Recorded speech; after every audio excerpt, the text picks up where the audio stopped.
बहुत समय पहले की बात है। एक जंगल में विशाल बरगद का पेड़ कौओं की राजधानी थी। हजारों कौए उस पर रहते थे। उसी पेड़ पर कौओं का राजा मेघवन भी रहता था। बरगद के पेड़ के पास ही एक पहाड़ी थी जिसमें कई गुफाएं थीं। उन गुफाओं में उल्लू रहते थे। उनका राजा अरिमर्दन था।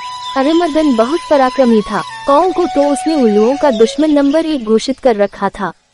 उसे कौओं से इतनी नफरत थी कि किसी कौए को मारे बिना वह भोजन नहीं करता था। जब बहुत ज्यादा कौए मारे जाने लगे तो उनके राजा मेघवन को बहुत चिंता हुई। उसने इस समस्या पर विचार करने के लिए सभा बुलाई। मेघवन बोला, मेरे प्यारे कौओं, आपको तो पता ही है कि उल्लुओं के आक्रमण के कारण हमारा जीवन असुरक्षित हो गया है। हमारा शत्रु शक्तिशाली है और अहंकारी भी। हम पर रात को हमले किए जाते हैं। हम रात को देख नहीं पाते। हम दिन में जवाबी हमला नहीं कर पाते क्योंकि वे गुफा के अंधेरे में सुरक्षित बैठे रहते हैं। फिर मेघवन ने सियाने और बुद्धिमान कौओं से अपने सुझाव देने को कहा। एक डरपोक कौवा बोला, हमें उल्लुओं से समझौता कर लेना चाहिए। वो जो शर्त रखे हमें स्वीकार कर लेना चाहिए। अपने से ताकतवर दुश्मन से पिटते रहने का भला क्या मतलब है। बहुत से कौओं ने इस बात का विरोध किया। एक गन दिमाग का कौवा चीखा, हमें उन दुष्टों से बात नहीं करनी चाहिए। सब उठो और उन पर आक्रमण कर दो। एक निराशावादी कौवा बोला, शत्रु बलवान है, हमें यह स्थान छोड़कर चले जाना चाहिए। सियाने कौए ने सलाह दी, अपना घर छोड़ना ठीक नहीं होगा। हम यहाँ से गए तो बिल्कुल ही टूट जाएंगे। हमें यहीं रहकर और पक्षियों से मदद लेनी चाहिए। कौओं में सबसे चतुर व बुद्धिमान स्थिरजीवी नामक कौवा था जो चुपचाप बैठा सबकी दलीलें सुन रहा था। राजा मेघवन उसकी ओर मुड़े, महाशय आप चुप हैं, मैं आपकी राय जानना चाहता हूँ। स्थिरजीवी बोला, महाराज, शत्रु अधिक शक्तिशाली हो तो छल नीति से काम लेना चाहिए। कैसी छल नीति, जरा साफ साफ बताए। स्थिरजीवी राजा ने कहा। स्थिरजीवी बोला, आप मुझे भला बुरा कहिए और मुझ पर जानलेवा हमला कीजिए। मेघवन चौंका, यह आप क्या कह रहे हैं स्थिरजीवी? यह भी पढ़े पंचतंत्र की कहानी अक्लमंद हंस। यह भी पढ़े पंचतंत्र की कहानी झगड़ालू। स्थिरजीवी राजा मेघवन वाली डाली पर जाकर कान में बोला, छल नीति के लिए हमें यह नाटक करना पड़ेगा।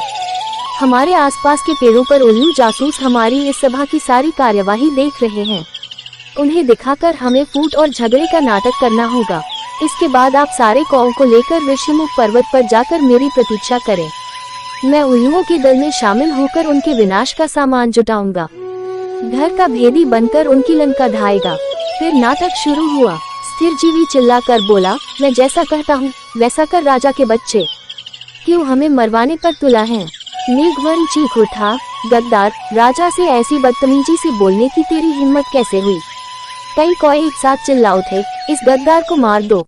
राजा मेघवन ने अपने पंख से स्थिरजीवी को जोरदार झापड़ मारकर तने से गिरा दिया और घोषणा की, मैं गद्दार स्थिरजीवी को कौवा समाज से निकाल रहा हूँ। अब से कोई कौवा इस नीच से संबंध नहीं रखेगा। आसपास के पेड़ों पर छिपे बैठे उल्लू जासूसों की आंखें चमक उठी। उल्लुओं के राजा को जासूसों ने सूचना दी कि कौओं में फूट पड़ गई है। मारपीट और गाली गलौच हो रही है। इतना सुनते ही उल्लुओं के सेनापति ने राजा से कहा, महाराज, यही मौका है कौओं पर आक्रमण करने का। इस समय हम उन्हें आसानी से हरा देंगे। उल्लुओं के राजा अरिमर्दन को सेनापति की बात सही लगी। उसने तुरंत आक्रमण का आदेश दे दिया। बस फिर क्या था, उल्लुओं की सेना बरगद के पेड़ पर आक्रमण करने चल पड़ी, परंतु वहां एक भी कौवा नहीं मिला। मिलता भी कैसे? योजना के अनुसार मेघवन सारे कौओं को लेकर ऋषिमुख पर्वत की ओर कूच कर गया था।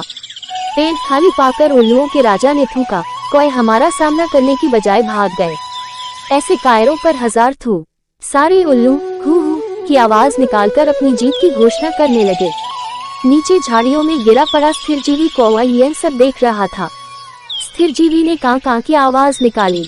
उसे देखकर जासूस उल्लू बोला, अरे यह तो वही कौवा है जिसे इनका राजा धक्का देकर गिरा रहा था और अपमानित कर रहा था। उल्लुओं का राजा भी आया। उसने पूछा, तुम्हारी यह दुर्दशा कैसे हुई? स्थिरजीवी बोला, मैं राजा मेघवन का नीति मंत्री था। मैंने उनको नेक सलाह दी कि उल्लुओं का नेतृत्व इस समय एक पराक्रमी राजा कर रहे हैं, इसलिए हमें उल्लुओं की अधीन